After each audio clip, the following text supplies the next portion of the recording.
Halo, selamat pagi saudara. Senang sekali saya Emir Syahpurba dapat kembali menyapa Anda dalam perbincangan hangat di program Sapa Sumut. Saudara, kesehatan mental tak kalah pentingnya dengan kesehatan fisik yang juga harus kita perhatikan. Dan ternyata ada metode healing, penyembuhan gangguan kesehatan mental menggunakan kitab suci umat Islam yaitu Al-Quran. Lalu, seperti apa caranya? Kita sudah bersama dengan terapis kesehatan mental Kak Putri Rizky Ardina. Baik, apa kabar Kak Putri? Sehat, alhamdulillah. Baik, terima kasih sudah berhadir di studio Kompas TV Medan pada hari ini. Nah, kita akan membahas nih Kak Putri mengenai metode penyembuhan kesehatan mental dengan menggunakan Al-Quran. Tapi kita sebelum berbincang jauh ke sana, kita akan menanya dulu nih Kak Putri. Sebagai seorang terapis nih Kak Putri, terapis kesehatan mental, sebenarnya apa yang menyebabkan seseorang bisa mengalami gangguan kesehatan mental dan apa sebenarnya konsekuensinya?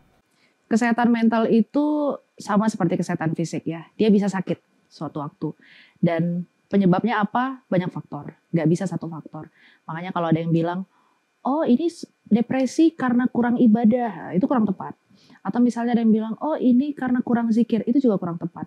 Apakah ada hubungannya? Iya ada, tapi tidak berhubungan langsung. Bukan satu-satunya faktor tunggal.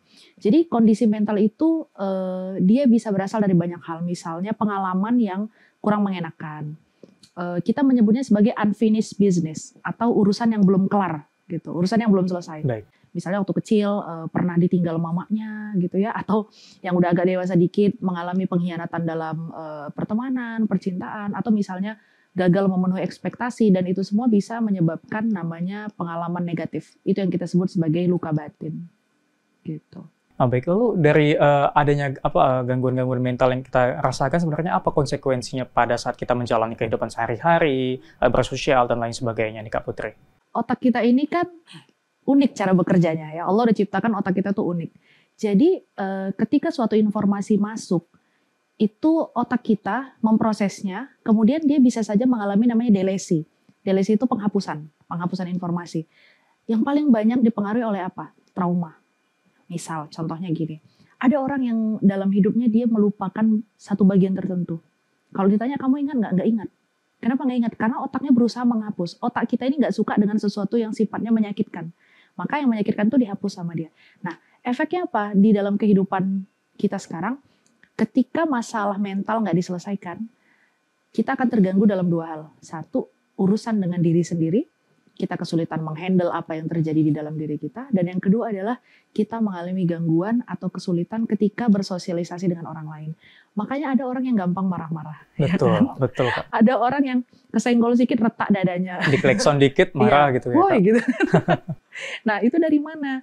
Itu berasal dari hal-hal yang belum selesai di diri sendiri. Dan sebenarnya banyak faktor, tapi kuncinya di dua itu ya. Kalau misalnya kita nggak menyelesaikan masalah mental, dia mengganggu banyak hal, terutama hubungan antar manusia. Ini baru bicara antar manusia ya, belum ke Tuhan, belum ke diri sendiri. Hubungan antar manusia, terjadilah sensitivitas, berantem. Ya, mungkin kasih contoh dikit ya Bang Emir ya, kalau misalnya, contohnya gini, orang yang punya pengalaman waktu kecil mecahin piring, prank gitu kan, terus sama mak bapaknya dibilang gini, sama maknya, kau nggak lihat piring itu mahal, kau nggak mikir itu mahal. Kau karena kau mecahin piring, kau nggak dikasih makan 1 hari. Kau tinggal di dalam kamar mandi, ku kunci di kamar mandi. Sekeras itu pengalaman mentalnya. Maka apa yang terjadi ketika dia dewasa? Ketika dia dewasa, dia dengar suara piring pecah, dia akan marah-marah. Kenapa? Karena ada pengalaman mental bahwa memecahkan piring itu sesakit itu. Gitu. Dan orang yang pernah memecahkan piring waktu kecil, terus orang tuanya bilang, oh sudah pecah, ya sudah bersihkan saja. Itu ketika dewasa, ketika dia dengar suara piring pecah, dia nggak akan semarah kayak orang pertama. Kenapa? Karena nggak punya pengalaman mental bahwa memecahkan piring semenakutkan itu. Gitu. Makanya maaf-maaf ada yang melakukan tindak kejahatan karena dia dulunya menjadi korban seperti itu Kak Putri. Betul. Jadi bukan karma.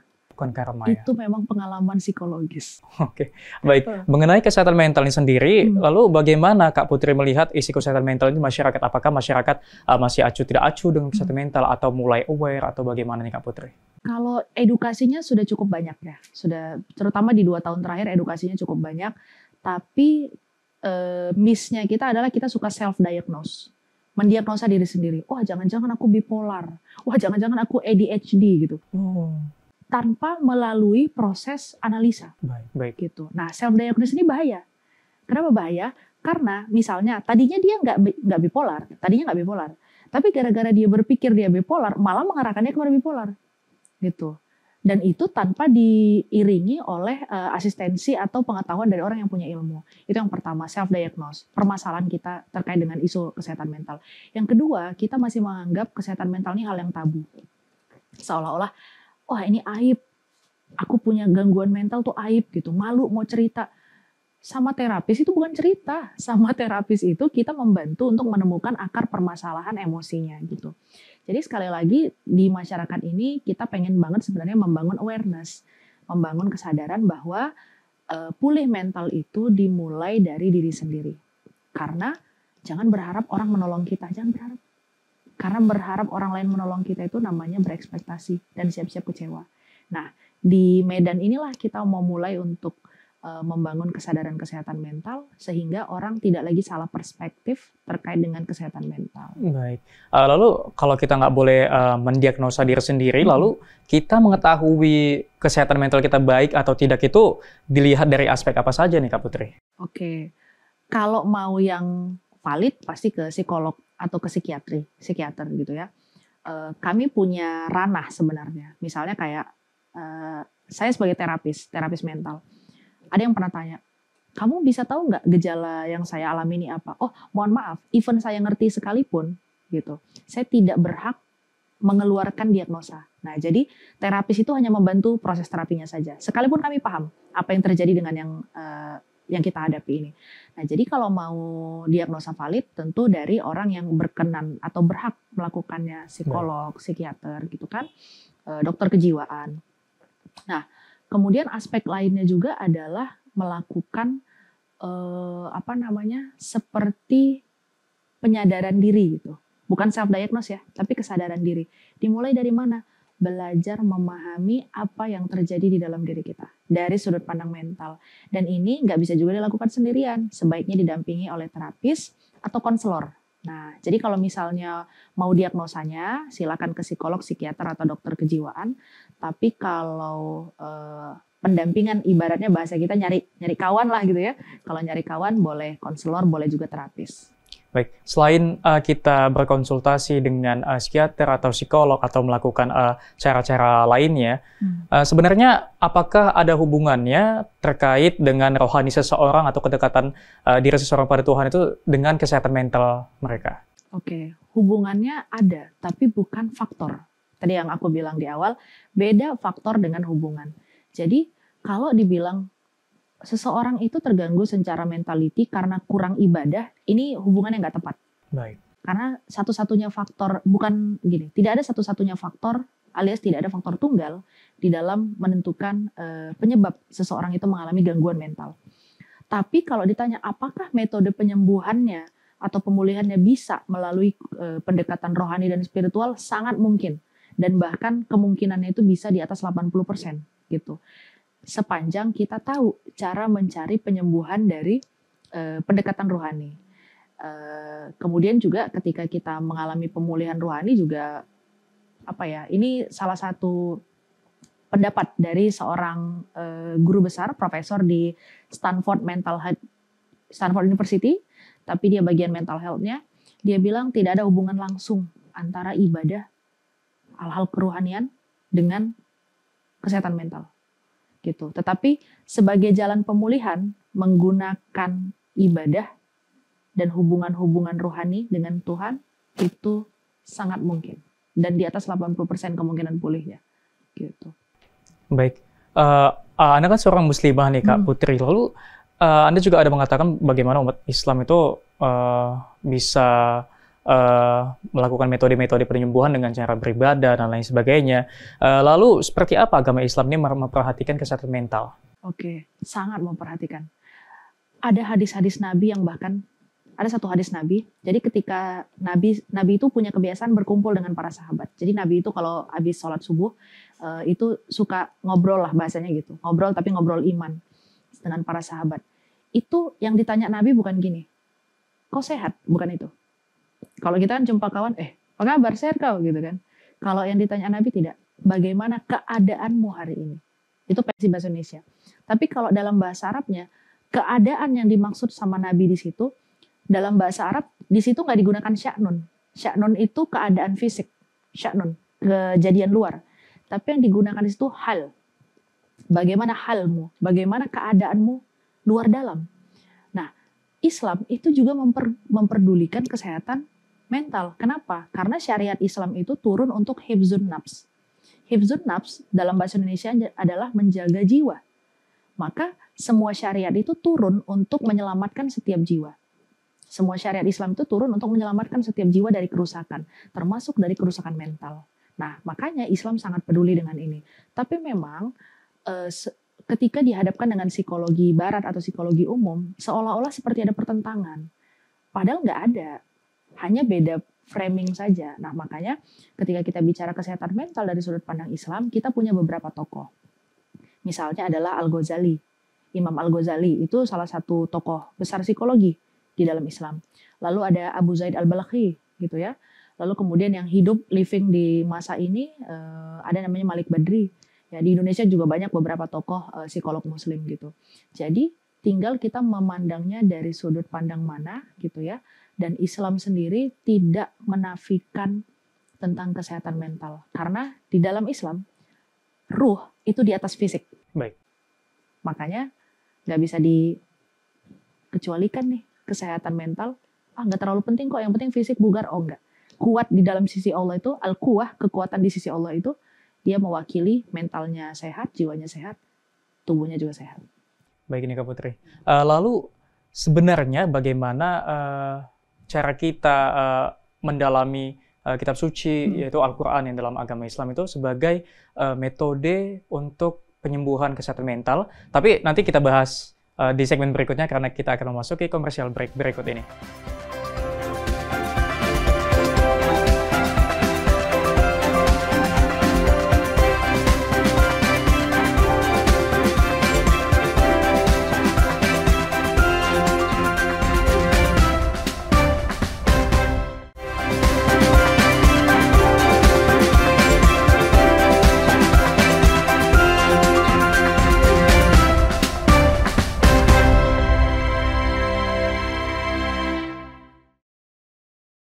Terima kasih masih bersama saya Emir Syahpurba dalam Sapa Sumut. Nah Kak Putri, melanjutkan perbincangan kita tadi, lalu bagaimana kita bisa menggunakan Al-Quran sebagai sarana ataupun metode untuk penyembuhan kesehatan mental ini?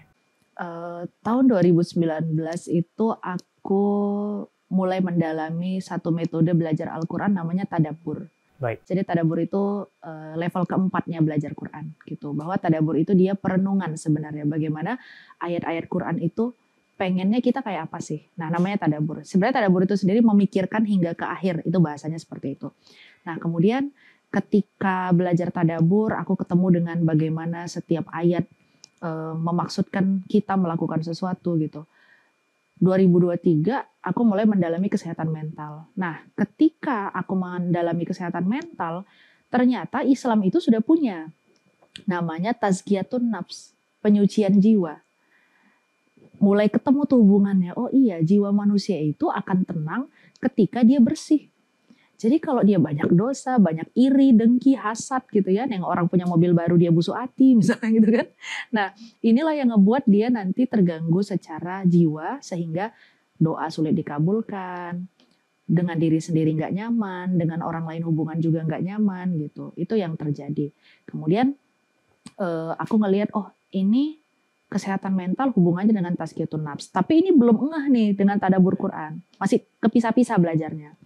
Nah, ketika aku mendalami tazkiyatun nafs atau penyucian jiwa, ternyata salah satu cara menyucikan jiwa itu adalah bertadabbur Al-Quran. Wah, cocok nih.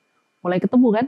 Mulai ketemu hubungannya. Akhirnya disitulah aku melihat relasi atau hubungan bahwa penyucian jiwa itu atau memulihkan mentality dalam bahasa populer kita ya, memulihkan kesehatan mental itu bisa diperoleh dengan mentadaburi ayat-ayat Al-Quran, terutama ayat-ayat syifa atau ayat-ayat penyembuh. Baik, sebagai terapis kesehatan mental tentunya nih Kak Putri, bagaimana Anda menjadikan temuan-temuan Anda pada saat mentadaburi Al-Quran ini untuk diimplementasikan kepada klien-klien Anda? Oke. Kalau lagi terapi sih sebenarnya nggak sebanyak itu teorinya ya, kalau lagi terapi. Karena terapi itu kan sudah ada standarnya. Kalau terapi itu kita hanya membawa dia ke titik tawakal, surrender. Karena kadang-kala kita sering diginiin, udah maafin aja, tapi nggak ada orang yang mengajarkan kita cara memaafkan. Benar. Betul kan? Udah ikhlas aja, tapi nggak banyak orang yang mengajarkan kita cara menuju ikhlas. Nah, kalau di dalam terapi kita pakainya the power of surrender, tawakal, penyerahan diri secara utuh kepada Allah. Orang sering bilang gini, oh ya udahlah, kalau ada masalah kayak gitu tawakal aja. Tapi berapa banyak yang mengajarkan tawakal? Nah, kita dalam sesi terapi kita sudah ada standar dan yang dibawa cuma ke satu titik, titik surrender, titik penyerahan diri kepada Allah, tawakal. Tapi di luar proses terapi kan ada awareness, ada proses edukasi, penyadaran kepada masyarakat, edukasi kepada orang-orang yang belum tersentuh dengan pemahaman terkait kesehatan mental. Maka temuan-temuan tadi ketika dapat ayat-ayat penyembuh, ketika dapat ayat penenang jiwa atau zikir-zikir penenang jiwa, itu kemudian aku renungkan dan dimasukkan ke dalam satu kurikulum. Jadi Quranic Mental Health ini adalah satu bagian dari gerakan yang lebih besar lagi namanya Quranic Human Enlightenment yang aku dirikan bersama dengan beberapa teman-temanku. Jadi temuan-temuan itu yang kemudian kita lahirkan dalam kelas-kelas kesehatan mental yang juga nanti bisa diakses sama publik, insya Allah. Baik, dari temuan-temuan yang Anda temukan nih Kak Putri, apakah memang terbukti efektif dalam hal untuk penyembuhan kesehatan mental? Iya. Sangat efektif. Yang ngomong juga bukan saya sendiri, karena ada teman-teman yang bilang, ayo dong bikin kajiannya lagi, aku jauh lebih tenang setiap datang ke kajian gitu. Karena kajiannya nggak satu arah, kita membawa mereka mengikuti prosesnya gitu. Dan sebenarnya kalau ditanya gitu ya, ini udah terbukti belum? Udah, kenapa? Karena yang dites duluan sama Allah adalah saya sendiri. Baik. Jadi terapis itu hampir semua terapis berangkat dari permasalahan mentalnya. Jadi awalnya aku mencari cara memulihkan mental karena apa yang aku alami. Jadi aku punya permasalahan mental, kemudian aku mencari cara gimana ya biar bisa pulih gitu. Ketemulah beberapa cara. Nah, ketika udah ketemu dengan beberapa cara, udah mulai ketemu yang nyaman nih dengan Quran tadi. Jadi semua yang ditemukan tadi itu pertama kali diujikan ke siapa? Ke aku. Dan nggak pernah diminta misalnya kayak, ya Allah uji aku dong. Nggak pernah begitu. Ya berjalan aja seolah-olah Allah mengatakan ilmumu kan aku pinjemin ilmu ini kan, oke. Untuk kau tahu ini bermanfaat atau tidak, kau duluan dites. Jadi ya alhamdulillah dengan beberapa hal yang belakangan ini nggak bisa dibilang ya tidak mudah untuk dilewati, tapi alhamdulillah aku ngerasa berbekal dengan Quranic Mental Healing itu, justru disitulah kita bisa jauh lebih cepat pulih dan stable, insya Allah.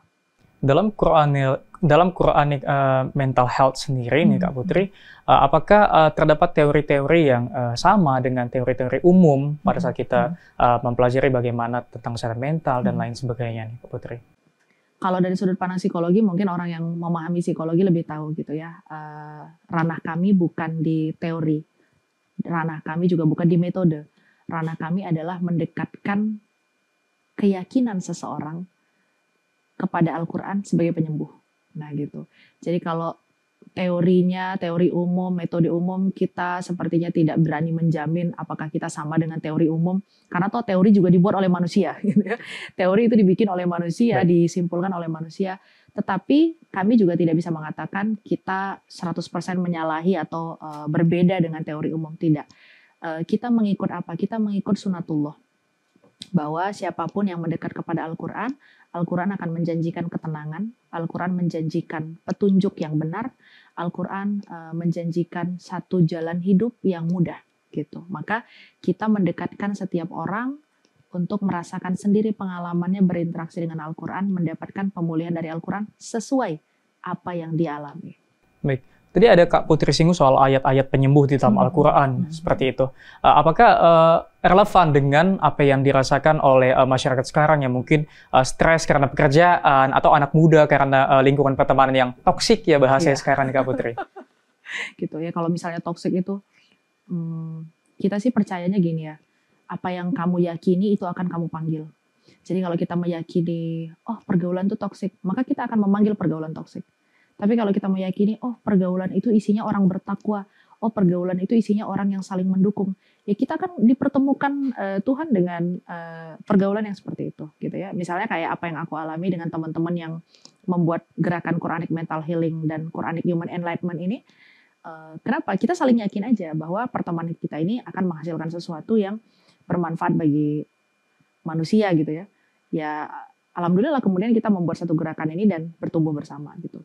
Jadi masalah stres dari kerjaan, toksik dan segala macam, tentu Quran itu kan diturunkan sebagai syifa ya. Di Al-Isra ayat 82 itu dikatakan, tidaklah kami turunkan Al-Quran itu kecuali menjadi penyembuh, suatu penawar bagimu. Penyembuhnya itu apa? Dalam hal apapun. Mentality, fisik gitu. Tapi kan kita banyak ngaco nih. Betul. Ya kan? Banyak ngaconya di mana? Quran dijadikan penyembuh, caranya gimana? Kertasnya diambil ya kan, disobek-sobek, masukin air, diminum gitu ya, atau digulung-gulung, dikocok-kocok gitu baru diminum airnya.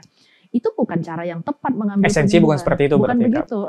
Jadi penyembuhan dari Al-Quran itu adalah mengambil pesan-pesan penyembuhan dari Al-Quran untuk dipraktekkan. Jadi Al-Quran itu bukan jimat, bukan klinik, tidak. Dia panduan, manual book.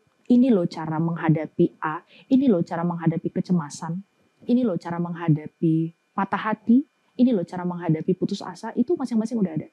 Dan semua kisah Nabi itu kan sudah mencakup permasalahan hidup manusia. Kita ini cuma males, itu aja.